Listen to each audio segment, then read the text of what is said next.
Hello and welcome to today's podcast. When we think of revolutionaries, we usually picture people wielding weapons and leading armies. But today we're exploring how one man changed the course of history using nothing but peaceful resistance and a spinning wheel.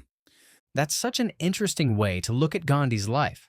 Most people know him as the father of Indian independence, but his methods were truly revolutionary.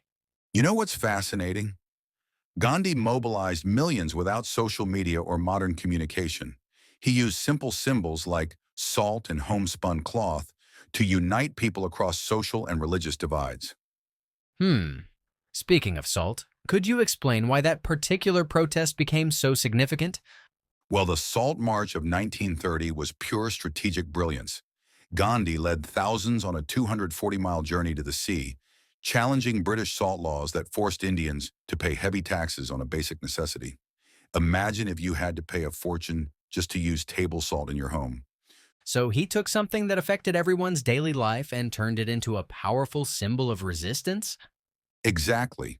And here's what made it so effective. The British couldn't justify violently suppressing people who were simply making salt. It exposed the absurdity of colonial rule while uniting people across class and caste divisions. That really shows his genius for finding ways to challenge power without violence. What other strategies did he use? Well, one of his most powerful moves was promoting economic independence through what he called Swadeshi, the use of local goods and services. You know how we talk about buying local today? Gandhi was promoting that concept decades ago. That's such an interesting parallel to modern movements. How did his ideas spread beyond India? So check this out. Martin Luther King Jr. actually traveled to India in 1959 to study Gandhi's methods firsthand. He later wrote that the trip deepened his understanding of nonviolent resistance. The Montgomery bus boycott, that was directly inspired by Gandhi's playbook. Oh, wow. I had no idea there was such a direct connection. What made these principles so adaptable?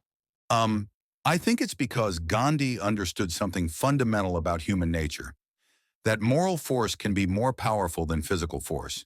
He showed that peaceful resistance could work against seemingly insurmountable odds. But surely there must have been critics who thought his approach was too passive or wouldn't work. Oh yeah, plenty of people thought he was naive. But here's the thing, Gandhi's nonviolence wasn't passive at all. It required incredible discipline and courage to face violence without retaliating. Like during the Salt March, people protesting stood their ground while being beaten, refusing to fight back. That must have taken extraordinary commitment. How did he maintain that level of discipline among so many followers? Well, Gandhi insisted on rigorous training in nonviolent methods. He would personally screen volunteers for protests, testing their commitment to peaceful resistance. And you know what's really interesting? He would call off protests if he felt they might turn violent. That level of control is remarkable. How do you think these methods translate to today's world? You know, we're seeing Gandhi's influence in modern movements like climate activism and social justice campaigns. The principles of peaceful resistance and civil disobedience are still powerful tools. Just look at how global climate strikes have drawn millions of participants worldwide. That's a fascinating evolution of his ideas. What about his personal practices? I've heard some were quite controversial. Yeah, this is important to address. Gandhi conducted what he called experiments with truth, including some extreme practices around diet, celibacy, and simple living. Some of these choices were controversial even during his lifetime.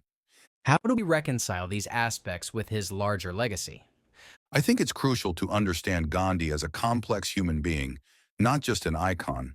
He evolved over time, like his views on race during his early years in South Africa were problematic, but they changed significantly as he developed his philosophy of universal equality. That's such an important point about personal growth and change. What final thoughts do you have about Gandhi's lasting impact? Well, I think Gandhi's greatest legacy is showing that ordinary people can create extraordinary change through peaceful means. In our current era of increasing polarization, his message about the power of nonviolent transformation is more relevant than ever. Thank you for this fascinating discussion. It really shows how one person's ideas can continue to shape the world long after they're gone. You know what they say? Be the change you wish to see in the world. Gandhi didn't just say those words, he lived them. And that's why his story continues to inspire people across generations and cultures.